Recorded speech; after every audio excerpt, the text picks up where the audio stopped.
சரிகமப நிகழ்ச்சியில கிடைத்த சம்பளத்துல முதல் வேலையாக சபேசன் அவரோட காதலிக்கு பரிசு ஒண்ணு குடுத்திருக்காரு அப்படிங்கிற தகவல் தான் சமீபத்துல கிடைச்சிருக்கு. அது என்ன பரிசு? என்ன நடந்திருக்கு? அப்படிங்கிற கம்ப்ளீட் டீட்டெயில தான் இந்த ஒரு வீடியோல நம்ம பார்க்க போறோம். சரிகமப நிகழ்ச்சியில சபேசன் கிராண்ட் ஃபினாலேல ரன்னர் அப்பா வந்திருந்தாரு. அதுக்கப்புறம் தொடர்ந்து அவர பத்தின ஏகப்பட்ட விஷயங்கள நம்ம பார்த்து வந்துட்டு இருக்கோம். அந்த வகையில சமீபத்துல தெரிய வந்திருக்கிறது என்ன அப்படின்னா, ரன்னர் அப்பா அவருக்கு கிடைச்சிருந்துச்சு இல்லையா பரிசு தொகை 10,00,000. அதுல முதல் வேலையாக அவருடைய காதலிக்கு அவரு பரிசு ஒண்ணு தரப்போறாரு. அதாவது தங்கத்திலே மோதிரம் ஒண்ணு எடுத்து தரப்போறாரு அப்படிங்கிறது தெரிய வந்திருக்கு. சரிகமபால ஃப்ரீ ஃபினாலே ரவுண்ட்லயே சபேசன் அவர்கள் அவருடைய காதலியை இன்ட்ரோடியூஸ் பண்ணி விட்டுருந்தாரு. கிட்டத்தட்ட 10 வருஷமா அவங்க 2 பேரும் லவ் பண்ணிட்டு இருக்காங்க அப்படின்னும், இதுக்கப்புறம் தான் நாங்க 2 பேரும் சேர்ந்து வாழலாம்னு முடிவெடுத்திருக்கோம் அப்படிங்கிற மாரி சொன்னாரு. அண்ட் கூடிய சீக்கிரமே கல்யாணம் அப்படிங்கிறதையும் சொன்னாரு. கண்டிப்பா ஃபைனல்ல ஜெயிச்சு அதுக்கப்புறமா ஒரு மேரேஜ் அப்படிங்கிற மாரி நினைச்சுக்கிட்டு இருந்தாங்க. பட் ஃபைனல்ஸ்ல அவரு ரன்னர் அப்பா தான் வந்திருந்தாரு. இருந்தாலுமே சபேசன் அவர்கள் கிட்டத்தட்ட ₹10,00,000 பரிசு தொகையா வின் பண்ணியிருக்காரு. அது மட்டும் இல்லாம அவருடைய பேர்ல பேண்ட் ஒண்ணு ஆரம்பிச்சிருக்காரு. ஸோ ஏகப்பட்ட விஷயங்கள் அவரோட லைஃப்ல புதுசா நடந்திருக்கு.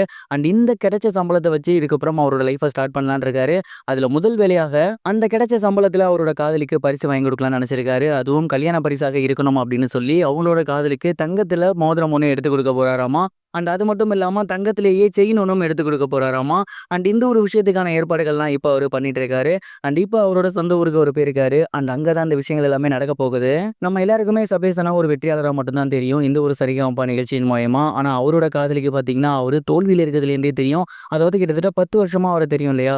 அப்படிங்கிறப்ப அவர் டிகிரி முடிச்சுட்டு வீட்ல இருந்தது, அன்எம்ப்ளாய்மெண்ட்டா இருந்தது, அவரு கஷ்டப்பட்டது அப்படின்னு ஏகப்பட்ட விஷயங்கள் அப்பவும் அவர் கூட தான் இருந்தாங்க. சபேசன் அவர்கள் அவரோட லைஃப்ல அவ்வளோ கஷ்டப்படும்போதும் அவங்க வந்து பார்த்தீங்கன்னா, அவர கைவிடாம அப்படியே கூடவே நின்னாங்க. இப்ப அவரு ஜெயிச்சு முன்னாடி இருக்காரு. அப்படிங்கிறப்ப கண்டிப்பா அந்த வந்த சம்பளத்துல அவங்களுக்கு தான் முதல்ல பண்ணணும் அப்படின்னு அவரு ரொம்பவே முடிவா இருந்திருக்காரு. அதுவும் கல்யாண மோதிரமா தான் இருக்கணும் அப்படிங்கிற மாரி தான் அவரும் நினைச்சிருந்திருக்காரு. அததான் கொடுக்கவும் போறாரு. கண்டிப்பா இத பார்க்கும்போது ரொம்பவே சூப்பரா இருக்கு அப்படிங்கிற மாரி தான் நான் நினைக்கிறேன். இந்த ஒரு விஷயத்த பத்தி நீங்க என்ன நினைக்கிறீங்க? மறக்காம கமெண்ட் பாக்ஸ்ல ஷேர் பண்ணுங்க.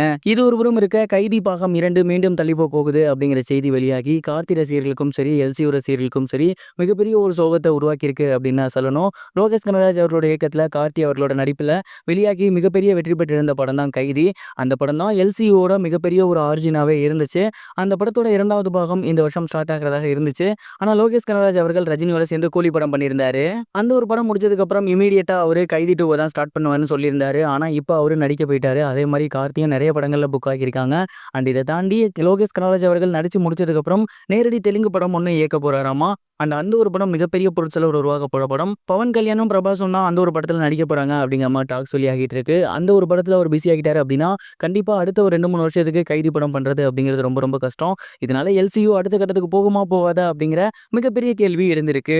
எனக்கு தெரிஞ்சு இதுக்கப்புறம் எல்சியூ அடுத்த கட்டத்துக்கு போறது டவுட் அப்படிங்கிற மாரி தான் நான் நினைக்கிறேன். நீங்க என்ன நினைக்கிறீங்க? மறக்காம கமெண்ட் பாக்ஸ்ல ஷேர் பண்ணுங்க.